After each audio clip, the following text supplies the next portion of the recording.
Welcome back to Adventure Pete's. Glad to see you here. What we're doing today is we're rebuilding the front suspension on this 2015 Chevrolet Tahoe. So if this is your first time here, make sure you like the video, comment, tell us what you think, tell us what you want to hear about, and subscribe. We got a lot of great content coming on, a lot of great content on the channel, so be sure to check it out. So we are rebuilding the front end of this Tahoe because we have lower ball joints going bad on both sides. So the challenge is when you do ball joints, you do have to take the wheel bearing out, which means you disconnect the CV shaft, pulling all the brake stuff off, because you pretty much have to get the knuckle out to be able to get the ball joint out, because you can't do it with the CV shaft and the bearing all there in place. So you pretty much have to take this thing apart anyways, beyond just the last ball joint up top, and you really don't have to take the tie rod out, but it really does help you get that out of the way, because that knuckle in the way kind of makes it a pain. So it's almost easiest to do just everything at the same time anyways. This Tahoe has 160,000 miles. These are all the factory joints. They haven't died yet, but they are going to do it eventually. So since I'm that far along anyways, you might as well do it and get it done. So these have the crimped in lower ball joints on the lower control arms, because this is aluminum lower control arms.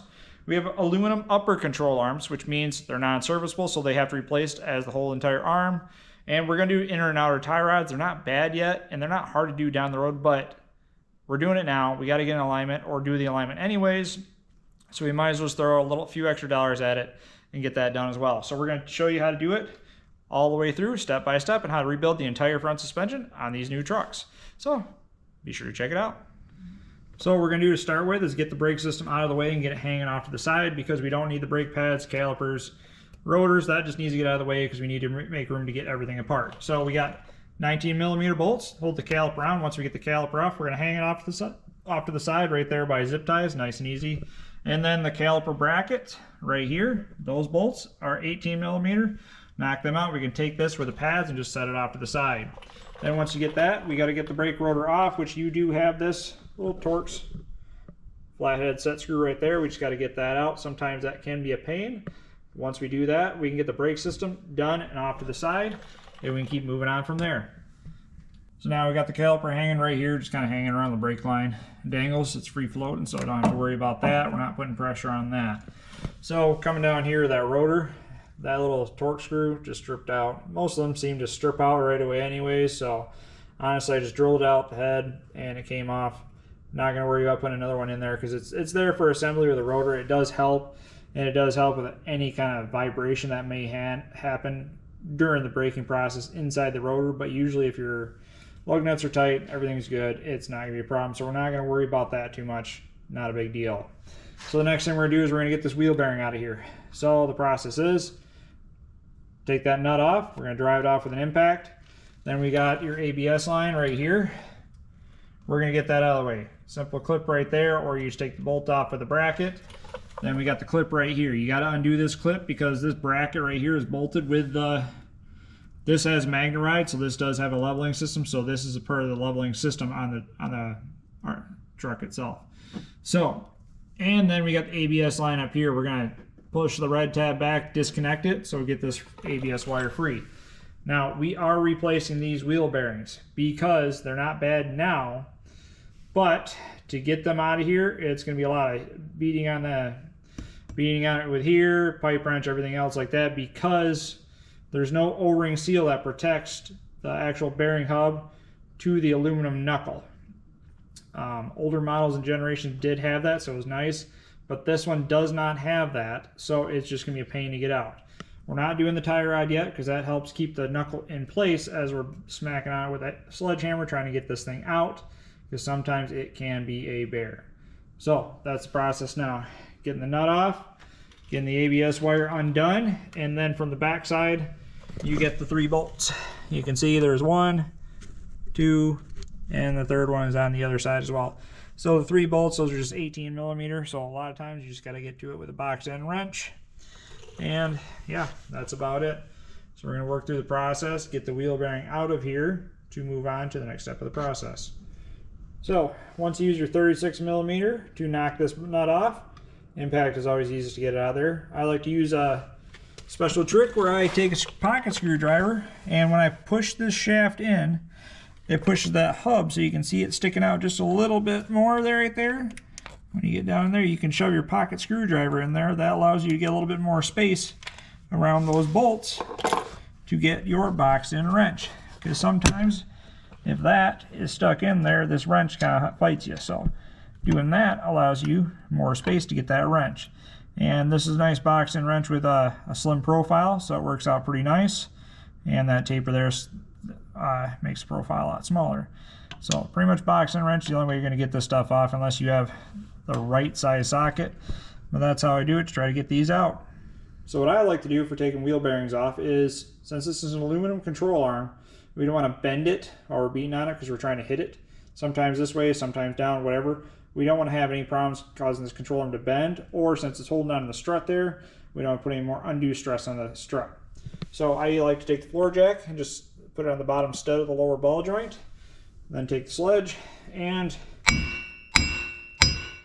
see it's starting to come back there, and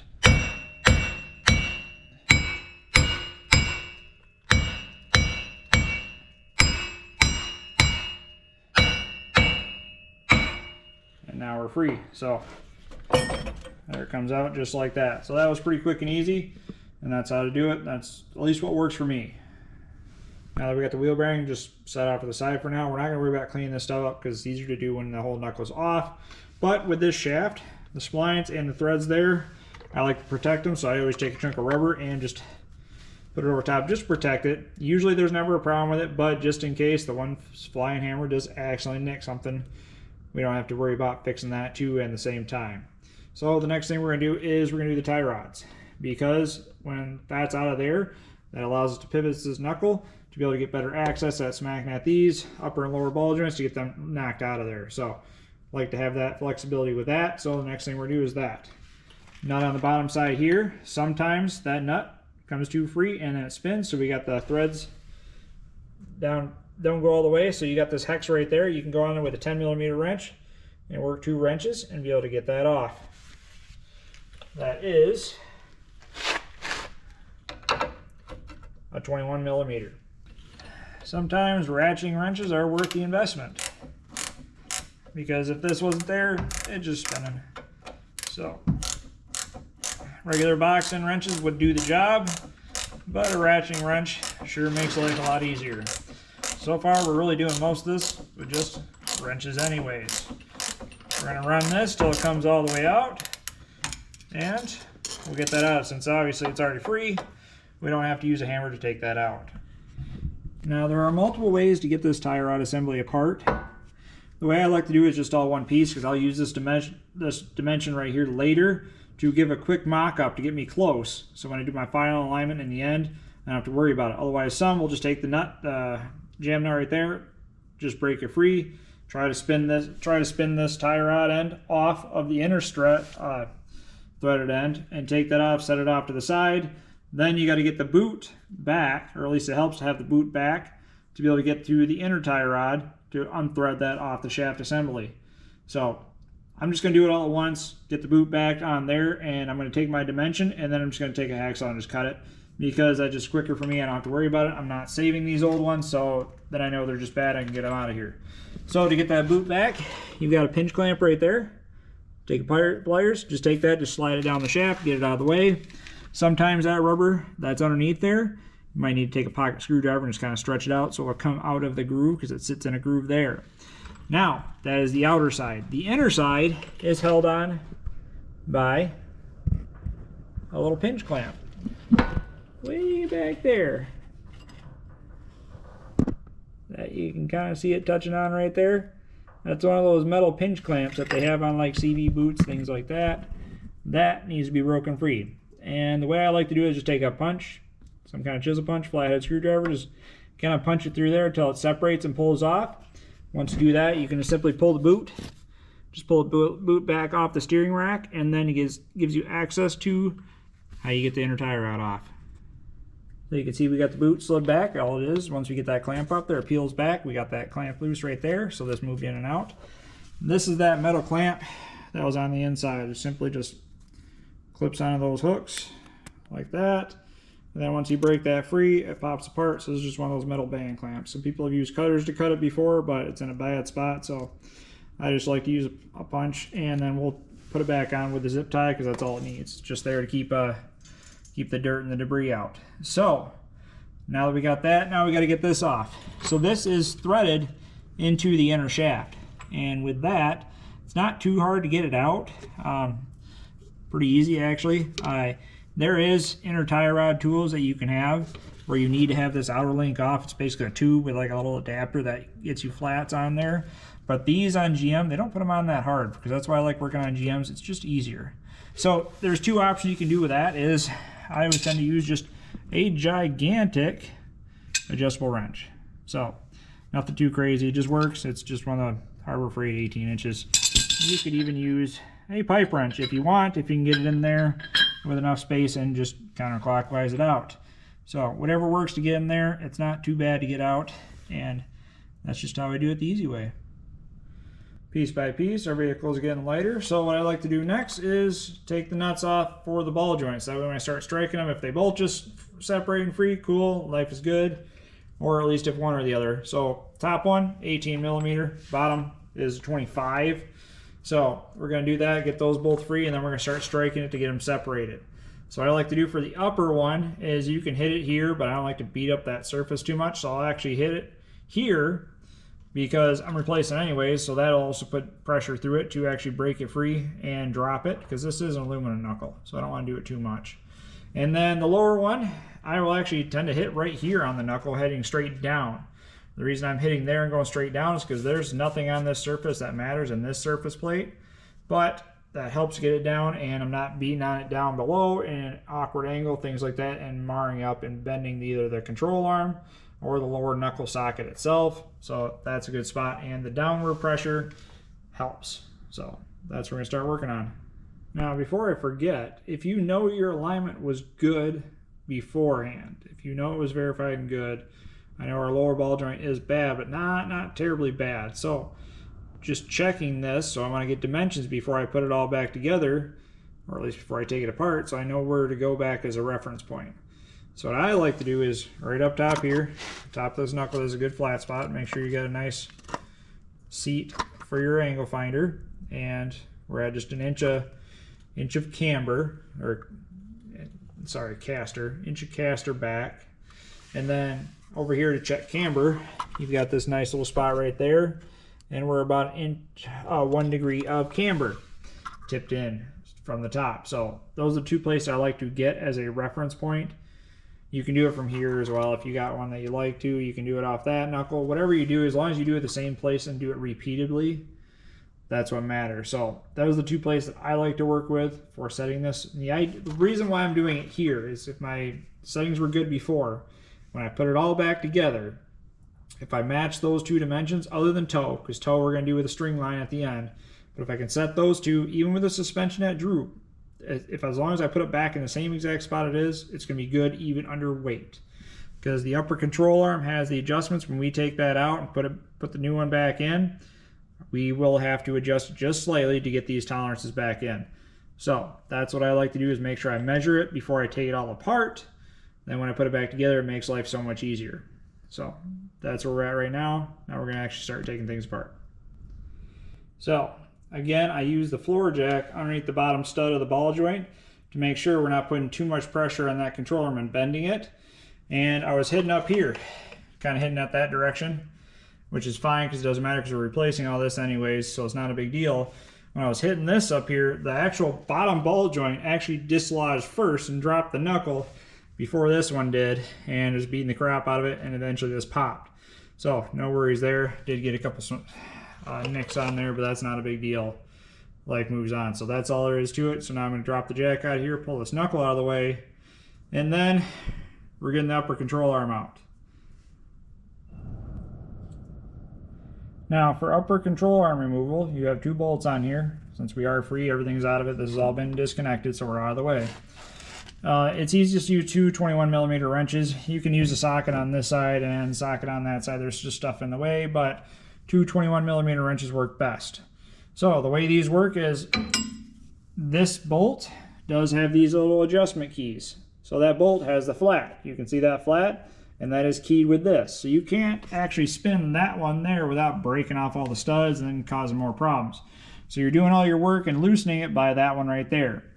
Now with these studs and these adjustment keys, I like to always take a Sharpie and mark them. So that gives me a starting point.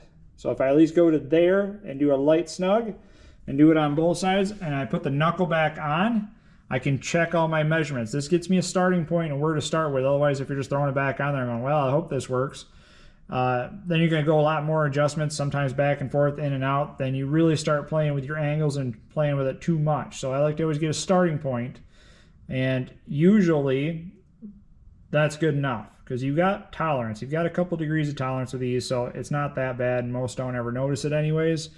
So for my stuff, I would start there and then just double check it with my measurements. So we're going to take the long wrench there, take off the nut off that side, and then the bolt goes through, and you work it out that way. And same with the back side, that one, you take the nut off at the end and work it through and go that route. So it's just kind of taking some time, and this will easily pull right out because these aren't held in there too bad, and then that'll be out of the way. So this is the control arm with it out. Pretty simple. Nothing too crazy, little tiny ball joint. You can see that's still the factory one. Super lightweight, kind of nice. I'm sure it'll scrap good. But these are the camber bolts. So you can see the flat that's in them. And these are keyed as such. So this is what you'd use to adjust your camber with. So I always try to make sure I keep these in the orientation that they came out of. You can see the marks that I got on them. So that's it right there. Now that that's out, now we're working on this lower ball joint. So set this off to the side. These lower ball joints are pressed in and then they are pinched over. So they're actually, there's no snap ring on the top here. They just use a special die that smashes on the top edge and just peens over the edge. So what that means as an end user is you get to have some fun. So you can take a chisel and just kind of peen at the edges, trying to hit it with a hammer and trying to knock it back over, and try to go all the way around with this. When you get to the back side, there's a strut in the way. Seeing people online take the whole control arm out, things like that, I think that's kind of ridiculous. So what I like to do is take an angle grinder. You just have to be careful not to eat up the aluminum too much. But if you go there at a nice angle and just try to cut across the surface, you'll actually be able to go all the way around and get that knocked out, and then be able to beat it out with a hammer. So you can do it. It's not too hard. The hardest part is just taking your time with that grinder. Die grinder, angle grinder. I just use my 4.5 inch angle and take my time. And for the top side, I just kind of do a surface cut and just kind of nick at it, nick at it, nick at it, just to get it cleared up and working.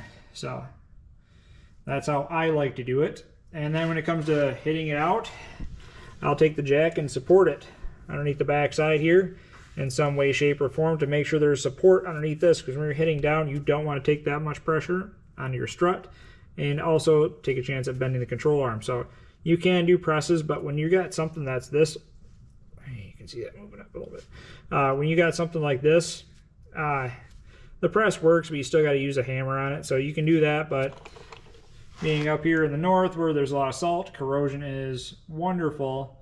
So sometimes just a sledgehammer just works quicker. So that's all we're going to do, and that's what it takes. That can sit off to the side on top of the sway bar there, and that's out of the way. And we got plenty of space to get at this. So as you can see, we got it out. So all you can see was we cut underneath, nice and easy. Trimmed it on the back side, and then beat it with a hammer. No damage on the top there really at all. So that's all it takes to knock it out, and we'll use a ball joint press to press the new one back in. The ball joint press I've been using just the cheap Harbor Freight one, because honestly I don't use it that often and it works.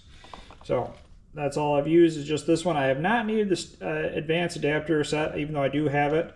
But mostly I'm just using this cap, this one occasionally, and then we're going to use this mid ring in there, and then the two end caps. But really, you can do it all with just this kit itself. So really, GM's been pretty nice. You don't need too many crazy stuff to make it happen.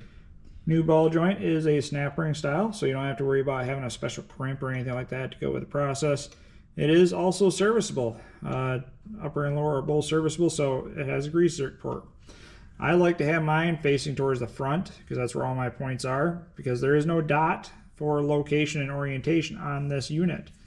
So you don't have to worry about location, orientation, because some vehicles it does have a dot for different travel suspensions. but this one does not, so I have mine facing forward, and I'm just going to press it in. If anybody was interested in what the setup was for the clamp itself, we just got the installation cup that has a stud that sticks out the bottom. So that's the cup, it sits on that edge nice and tight. And then we've got the receiving cup, the short shallow end one, and then the end piece to make sure that the spud stays centered in that. Obviously a little bit of grease on the shafts so it goes in nice and smooth. But yeah, that's it. We're just going to crank it in and it should be nice and easy. As you can see, we're not using an impact, we're just using a wrench so it goes in nice and smooth. Because impact can drive it in too crooked or drive it in too hard or actually break the C-clamp, because these do bend because they are just aluminum. So we're running in there till it seats up there nice. Now we haven't got all the way up there, but the receiving cup isn't deep enough. So we're going to back it off and get the mid adapter, that mid diameter adapter, and put it between this cup up here and that to allow it to press in the rest of the way. So there we have it. Lower ball joint is pressed in. You can see that it looks nice in there. It's all the way flush on there. There can be a gap with a snap ring, because the snap ring just to make sure nothing happens where it doesn't just push through on its own. So all the pressure is always holding there and keeping it seated up. Grease zerk is installed. Not a big deal right there. Next thing we're going to do is we're going to do the front tie rod, because that's easier to get back there without a control arm in the way anyways. So we're going to do that first, and it can sit drooped off to the side. So what we're going to do with that is we're going to take this old one, we're going to measure from this face, that flange, to the center of the grease zerk. Those are the two easiest points to work with, so I straighten this out as best I can. It doesn't have to be perfect. But we're going to take measure to there, to there. That's going to be our initial setup for the new one. So now once I get that dimension, I'm going to take this, slide it back there, cut it so I can get this boot off and put that on the new assembly itself. So that's the next step of the process. Here we have it loosely assembled. There. This is just loose. The jam nut's just loose. This is all loose. It's all loose. So I just got it roughly assembled, so when I put it in, I can use the flats there and put it and tie it where it's supposed to be, and then I can finish install the sleeve. But for what it's worth, from that flange to that center of the grease zerk, I had 16 3/4. So if anybody else is trying to do the same thing or get a rough estimate, that's what it is. So now we're going to install it and then put the boot on and go from there. So as you can see, we've got this reinstalled. We got the boot on there, everything put back to where it should be. You can see the little zip tie sticking out right at the end there. So it just quick and easy, just put a zip tie on there that holds it on there. You can do hose clamp if you want, but it's really not a big deal. It's just meant to keep the boot and keep the dust out. As a note, if you're wanting to do the strut, now is the perfect time to do it. We did ours a couple years ago. We have Magneride, so we spent the money and kept it nice because we like the air leveling the back end. But now is the time to do it, where if you had a ratcheting wrench, 18 mil up top, do it right here from the fender well, and then a couple of 15s at the bottom. This is the perfect time to take this out, swap it out, replace it. And I mean, you can't get much better than this. Everything is out of the way. If you chose to do it afterwards, or after you did it all together, you pretty much have to disconnect the sway bar link to let it droop as much as you can. You can press that, fight it to get it out, and you kind of use pry bar and push it out. And you can kind of half wiggle it out as you get it out through the suspension. So can be done. Not a fun job to do, but it is possible to do. But now is the best time to do it. So other than that, next we're going to move on to is upper control arm. We're going to put that back in the spots there and keep running through it and put the bolts back in and just work on step by step, putting it back together. All right, so we do have the control arm in. It's just in there pretty loosely, so you can move it up and down. On the ends, we just have them just slightly snugged up in their spots that they're supposed to be. So once we actually put the knuckle in there and get that put in, we can tighten them down and just verify all our numbers, because once we do that, it makes it easier. If I tighten them down, if this isn't in the perfect spot, it gets kind of a pain to put the knuckle in. Otherwise, we got the knuckle right here. It's already cleaned up and ready to go. We just took a file, just made sure all the surfaces are clean. So we're going to assemble this and put that back on there and keep moving forward. So we got the knuckle on, 24, 21, 18, just like it was taking it apart. Got them all tightened. And we did verify caster camber on this. So those surfaces, it lined up all right away the way it was. So those marks all were set. So I retightened all those across the top. So the biggest thing with caster on these, since you don't have really a machine to do it, and it takes a long time to do it on the ground, it's not that great a time to do. The biggest thing I always look for with caster is make sure they're both the same on each side. So you want it tipped back, but you want just a little bit. So, you know, like a couple degrees, not 4 or 5 degrees. You're just looking for like 1 degree. So if you look at them and they're balanced and they're not pushing it too far back, so really you're just looking at are the keys pretty close to the same adjustment. You know, you're not talking about one that's on each side of the extremes on both sides of the spectrum. So as long as you're talking about being matched, that is the biggest key. So both sides are matched for caster, because if you have one that's further back than the other, it's going to always pull to that side. So as long as they're matched both sides, that's good. Camber, you can obviously check and adjust once you get it set and level on weight. So that's another thing to check, which we'll check later. And then toe, we have to do when it's sitting at ride height anyway. So the biggest thing that's a variable that we can't really test and verify is caster. And that's why we're checking to make sure it's the same on both sides. If it's the same on both sides, then everything else should line up nice and it's going to drive just fine. And that's just how I do it. So next thing we're going to do is we got to get the wheel bearing put back on. So I am putting new wheel bearings in there because you're beating the crap out of these to get them out. And it's just time. So once I take this off, I'm going to put some grease on the splines and threads just because it keeps it nicer and keeps from rusting. I put a little bit of grease around this hub area there too, so if I ever need to service or pull the wheel bearing out at a later date for like a CV axle change, that grease should hopefully make it so it comes out easy and keep the moisture out to keep the corrosion from out of there as well. And then we'll start reassembling the rest of the process. So next step is wheel bearing. Now that we got the 3 bolts put in here, just with an 18mm wrench, is nice and easy. Now we got to put the hub nut. So this does have a washer. It does go on a certain way, so you want to make sure you put it on the same way it was. So it'll go on there. And then this nut, it can be reusable. You get a new one if you get a CV shaft, but we're going to reuse this one. This is a pinch nut. So this idea is this flange without hex on it is meant to be crimped a little bit. So that's why when you put it on, it's always tight right away, because it's this form of lock nut without the nylon keeper to it. So we are going to put this back on with a 36mm socket.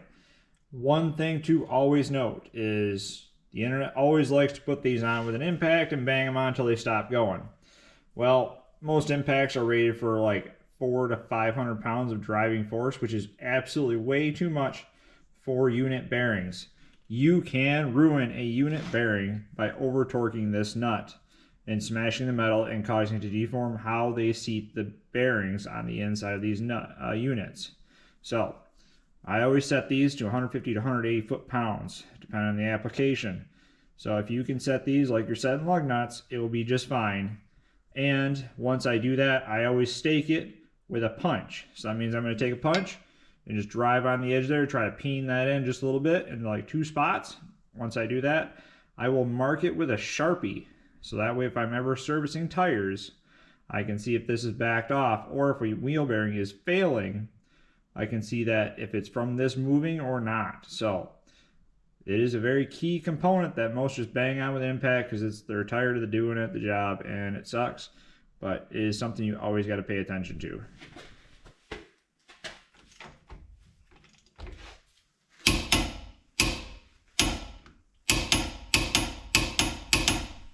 This is what it looks like when I stake a nut. So you got the 2 marks right there. Basically take a flat blade punch and just set it right there and there a little over. Strike with a hammer a couple times. Same there, strike with a hammer a couple times. And then I'll take a Sharpie and just mark straight down the center. So that's all I do for staking and marking it. Now before we can start hanging all the brake parts, we got to reinstall this ride level bracket right there in the control arm. Then reroute our ABS cable back up and connect into the connector. And once we do that, then we can start reassembling all the brake system, put the rotor back on, all things like that. Now that we have the ABS all hooked back up the way it was, that bracket's on. So now we're working on putting the brake system back together. So now I got the rotor on. Since I didn't put that bolt back in there, I don't have one on hand. It's not a big deal. Just use a regular lug nut to hold it in there in place. Now is the time to check your brake caliper bracket to make sure everything's moving properly. Check brake pads for life, make sure they're springing back with the clips like they're supposed to. And then to check the pins, because now is the time to check the pins, because if these pins aren't sliding and moving, that brake caliper is going to get stuck and you're going to have uneven pad wear. So right now our pads are actually doing pretty good, about half life. Pull the pins out. You can see it's a little dirty. The grease is a little old, so we'll probably just throw some new grease on there. And down here with this one, we got a lot of rust and corrosion right there. So now we're going to clean that up and just make sure it's got fresh grease on there so it's good for the rest of the life of the brakes, because that's just how it is. I'm not too worried about this little flathead that was in there, because those are usually the hardest part of getting the brakes done every time I have to service the brakes, is getting that out without stripping the Torx on there and causing more problems. So honestly, it's not a big deal. The wheel is going to hold this locked into the surface, so it shouldn't shift at all. So that's just kind of like an extreme braking situation where it helps a little bit of the dampening vibration along with just a general brake assembly. So it's really not a major factor. So we're going to service the guide pins, and we're going to take the caliper off, get that back on there, and then throw the wheel on to make sure everything's good to go. Now that we got everything reassembled, now the last thing to do is go through, just if you do a touch point, whatever it is, just double check everything, make sure everything looks good. Check your parts piles to see that everything that's taken off and still in the pile has been replaced with something new, or there isn't something that should be back on there, because now's the time to do it before you get it on the ground or do a test drive. So I like to just do a quick visual, check over, make sure everything, grease the zerks, because now it's an easy time to do it without the tire in the way, and making sure everything's all good to go. So we're going to throw the tire back on, verify camber, and then check toe. So that's all there is to it.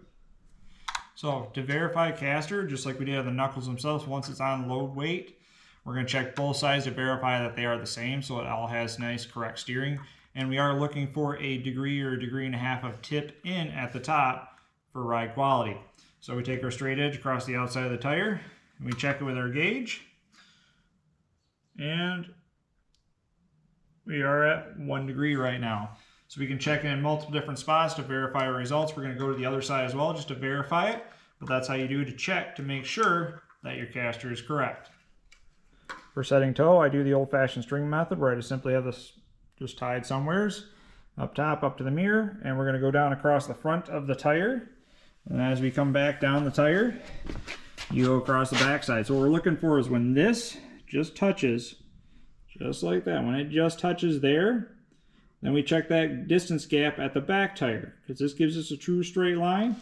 Now as we stretch all the way back through the back tire, and we start looking at where it comes right here, when it first touches that tire up there, what is this gap right here?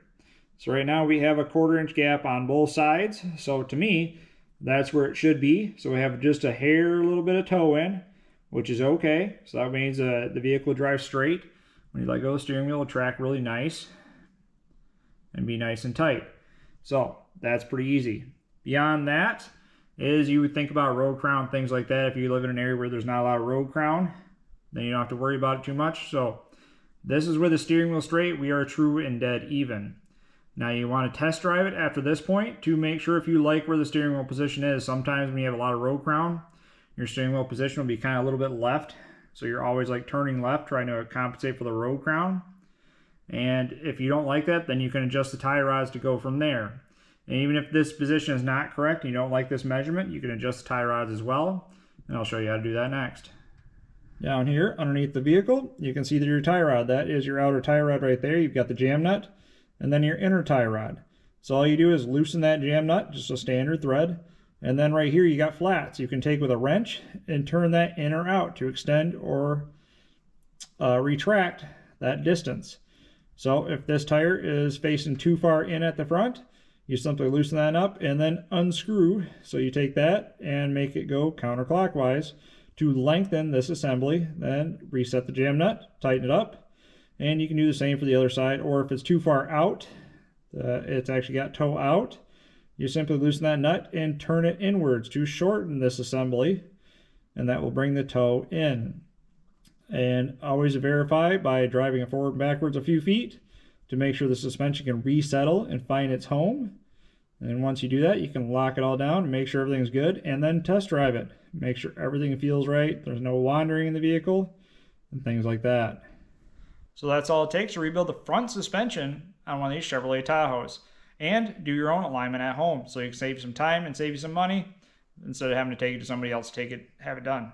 So it's pretty easy to do. Basic hand tools. String works out pretty nice for all the alignment needs you need.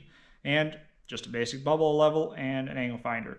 All cheap things that you can have or just already have laying around the house. So hopefully this video was helpful. Like the video, comment, tell us what you think, tell us what you want to hear about, and subscribe.